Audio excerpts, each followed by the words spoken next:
Hello mga kaibigan, nagbalik naman na dito sa panibagong content. At ang ating gagawin ay paano nga ba yung gawin yung unlimited passive. Ito na guys, ito yung hindi unlimited, tingnan nyo. Ito yung build. Tingnan ko lang sa inyo guys. Ito pala ay hindi unlimited, tingnan nyo. Kaya anong gawin ko? Oh, hindi yan oh. Oh, hindi guys, hindi unlimited oh. Hindi. Pero kapag ito ang binildio, ito na guys oh. Ayan. Ito guys ang binildio at ito yung emblem. Dapat ito yung emblem nyo guys. At ito ang mangyayari, tingnan nyo guys. Oh, yan na guys, tingnan nyo guys. Yan na guys.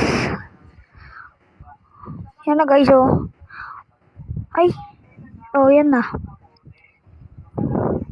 Siya pa guys. Nga na guys oh. Unlimited yun. Oh, isa pa. Kahit walang ano. Oh, kahit walang in-spell, unlimited oh. Ito pa, meron pa yata isa eh. Nakita ko to eh. Ito pa yata yung isa. Tignan nyo. Ito pa yung isa guys. Ito pa guys oh. Ay, hindi yata to. Oh. Ay, ito nga oh. Yun. Ito pa yung isa guys oh. Ito lang yung build. At ito naman yung isa. Ito yung isa. Anong gawin mo yan oh? Limited na talaga yan oh. Tingnan nyo guys oh. Tingnan nyo oh. Oh, ganyan dapat yung emblem nyo guys.